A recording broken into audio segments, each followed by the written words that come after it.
I know every single dollar that I invest in myself, I will make it back tenfold, if not 100. I trust money. I trust myself. I trust my teachers. I trust their prices. And that's how I choose to show up in the world, is with that standard of like, if I don't feel good about paying someone what they're asking, what they believe their value is, I shouldn't be working with them. And if I know I'm meant to work with them, but their prices make me uncomfortable, then I'm ready for an up level. Mm-hmm. Let's fucking go. Mm-hmm.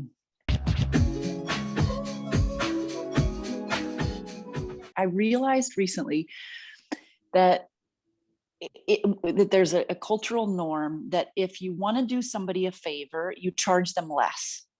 Like if it's your friend and you want to help them out, you give them a deal, right? I give my friends deals all the time. We have our own essential oil business. You're my friend. Here, take 30% off, something like that, right? That feels good. Like I'm showing love that way.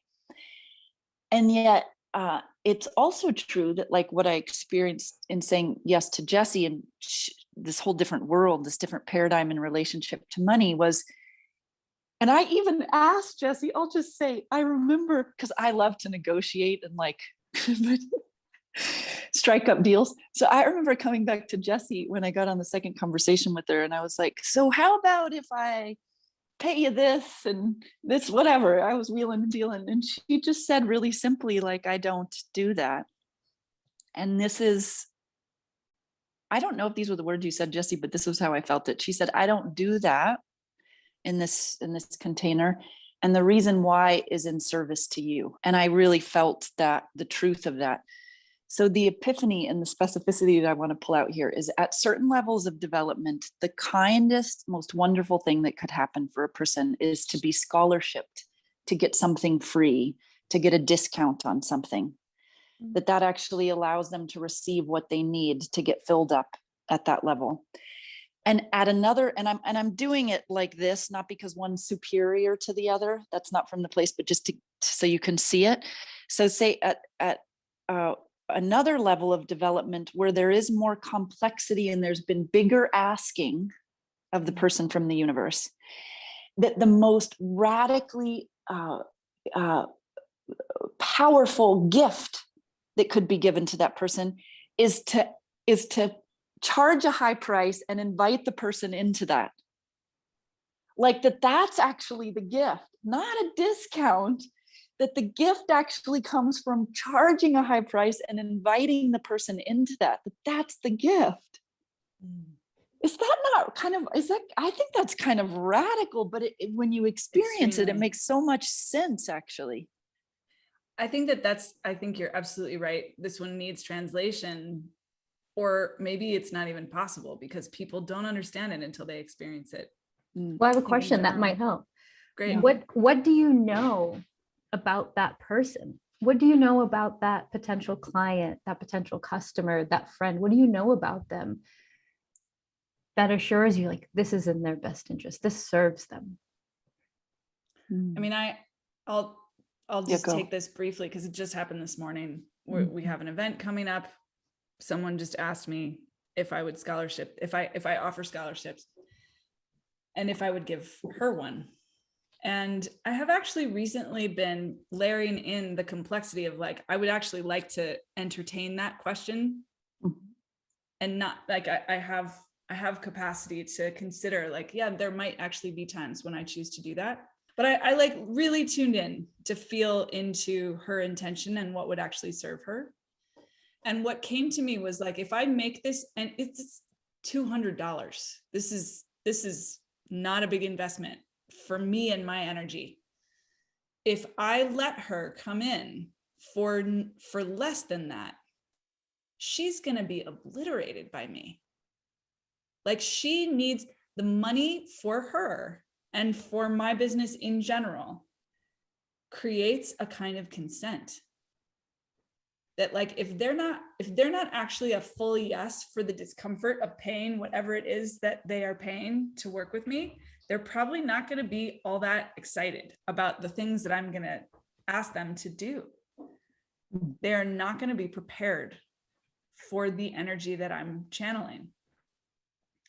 So because I'm teaching about money, I mean, that's not the only thing. I'm also like pretty fierce, and there's a lot of intensity that I work with and all that stuff. But like truly, because money is so much a part of my container, it would be a kind of, I would be misleading her to say, yeah, like the more the merrier, come on in. I'll teach you what you need to know to make money, and then you can go make it. It's like, that's what she hopes. She has this fantasy. She's like in a really hard financial moment, and if she could just come to this event, then it would help her. And I'm like, I don't think so. I don't think so. Because someone with that level of challenge and discomfort and truly like feeling victimized around the subject of money, they need something else first before they're ready for me. That's one example.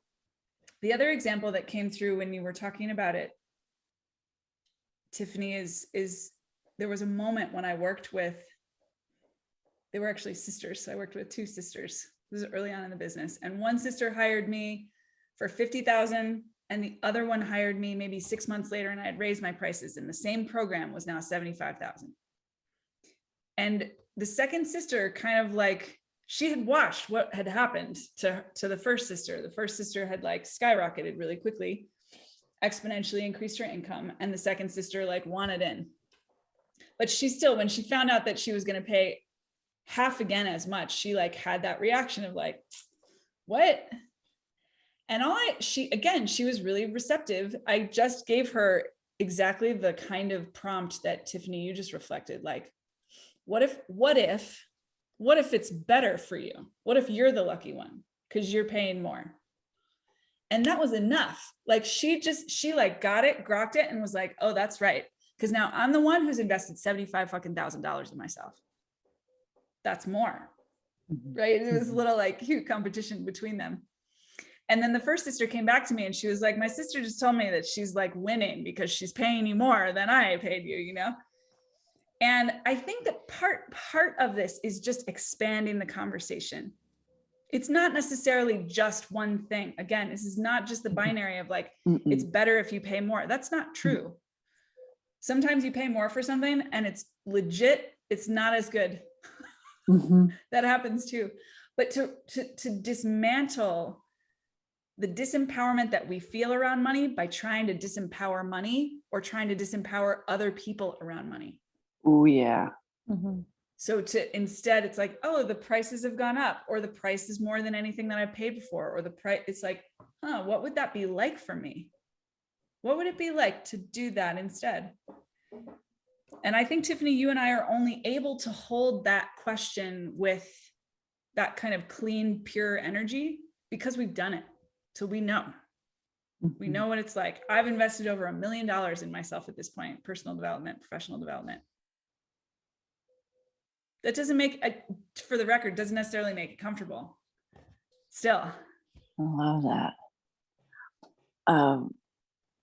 I'll add to that and to your question that specifically about like, how would I know when what is needed? That was kind of at the heart of the question. And also to echo what Jessie said, which is that this isn't a binary conversation. I'm so glad you said that too. It isn't about all of a sudden like team 6-figure only, you know, or whatever. It's not like that. But what I came to in myself, and again, this isn't like a right or wrong. It's just what I feel most in integrity with this way of operating, which is that it was important for me to know that if spirit, the universe, brought somebody to me or connected us, that I would never turn anyone away because of money, in the sense that I have all kinds of offerings. This is why I'm a big advocate of digital hubs and allowing for your medicine to flow through in a digital hub. And so I have a digital hub. I can have free offerings that I can direct people to. I have very low cost offerings. I have mid-range offerings. But then to get really clear that if somebody's going to work one-on-one with me or in small group with one-on-one, that the prices are exponentially higher, because by the time they're there, they most likely are ready to make a leap. And if they're not, then I have something for them here. So that's how I've worked with it. And then I don't have to get busy with trying to figure them out. I just know that I have offerings and I offer what I offer, and then see where they line up. They can see where they line up. Amazing. Amazing. Amazing. Amazing. Totally amazing. Amazing. Yeah. Yeah. And that you basically have both created powerful portals for people to step through. And that's why it's also important to charge your worth, because you can't do that for them. You can't give them the experience. You can't put it in their bones. They have to step through themselves to know that they have found the resource and the belief to make it work. And then they own that. That's theirs. They have it in their experience and in their body. They did that. And you just reminded me, my first coach, Marla Mattinson, is the one who told me that the easiest way for us to know our own worth is to pay someone else what they're worth. Wow, I love that. And so I fucking paid her. And that worked out really well. Everything you want is already